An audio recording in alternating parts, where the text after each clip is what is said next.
Hi வாங்கப்பா. இப்போ நம்ம சூப்பரான இப்போ ஒரு பால் பாயசம் தான் வைக்க போகிறோங்க. அதுக்கு தேவையான பொருள் பார்ப்போம். ஒரு கடாயில் ஒரு ஸ்பூன் நெய் ஊற்றிக்கிறேன்.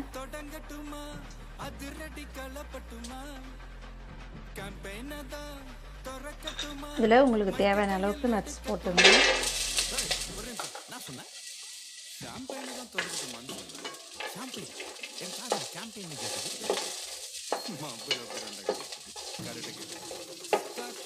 நல்லா பொன்னிறமாக ஆகட்டும்.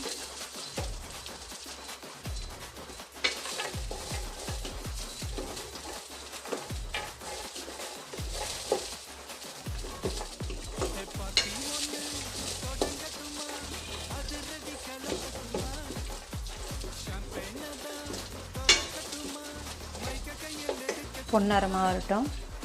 இப்போ நான் அதே பக்கத்து அடுப்பில் 1 லிட்ரு நான் பால் எடுத்து வச்சுருக்கேன். இதுக்கு நான் 100 கிராம் நான் சேமியாவுக்கு நான் 1 லிட்ரு பால் நான் எடுத்து காய்ச்சி வச்சுருக்கேன். இது காயிட்டும்.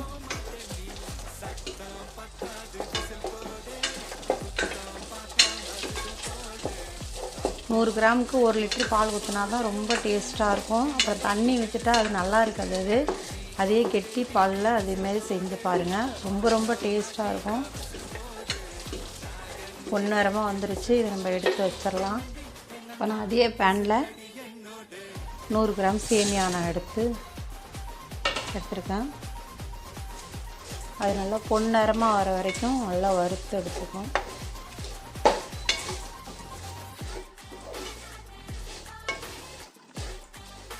இந்தமாரி வறுத்து செஞ்சு பாருங்கள். சேமியா ரொம்ப டேஸ்ட்டாக இருக்கும். யாருக்கும் கொடுக்குறதுக்கே மனசே இருக்காது. பசங்களும் நல்லா டேஸ்ட்டாக குடிப்பாங்க.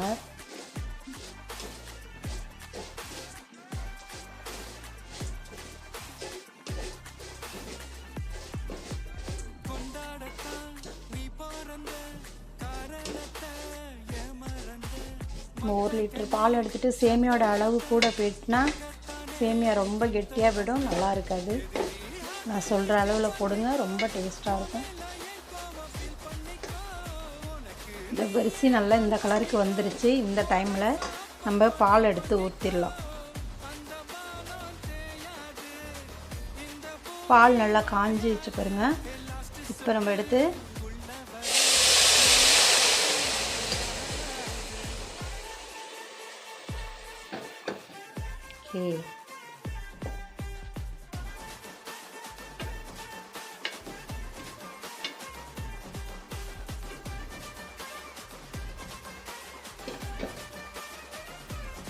நல்லா கொதிச்சு வருது. இந்த டைமில் ஒரு 50 கிராம் நான் ஜவ்வரிசி ஜவ்வரிசி தான் எடுத்து நான் ஊற வச்சுட்டேன். ஊற வச்சு இதில் நான் போட்டுக்கிறேன். இது ஜவ்வரிசி குழந்தைங்களுக்கு கொடுக்கும்போது ரொம்ப ஹெல்த்தி. அது ஜவ்வரிசி தனியாக சாப்பிட மாட்டாங்க. இப்படி கொடுத்தா ரொம்ப சாப்பிடுவாங்க விரும்பி. இந்த மாதிரி செஞ்சு கொடுங்க.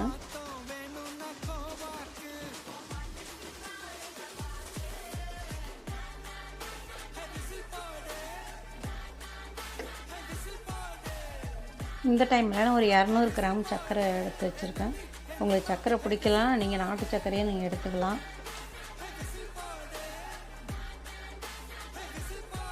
பையனுக்கு கொஞ்சம் பாயசம்னா சுகர் தான் ரொம்ப பிடிக்கும்.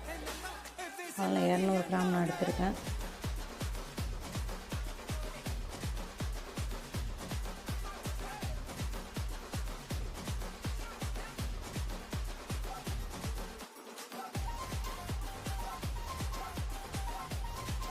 சேமியெல்லாம் நல்லா வெந்து வந்துருச்சு பாருங்கள்.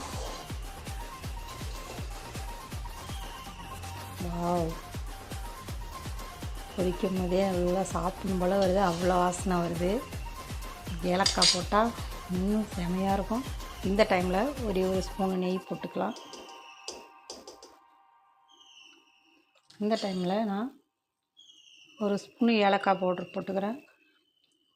ஏலக்காய் பவுட்ரு போட்டால் இன்னும் ரொம்ப டேஸ்ட்டாக இருக்கும்.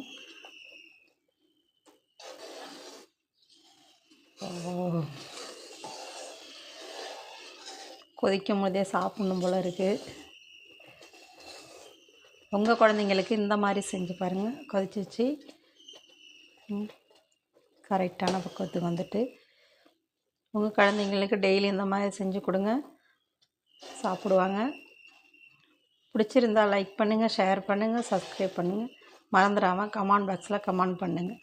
தேங்க்யூ. அதுக்கு முன்னாடி நல்லா கொதிச்சு இந்த டைமில் நம்ம நர்ஸ் எல்லாத்தையும் போட்டுடலாம்.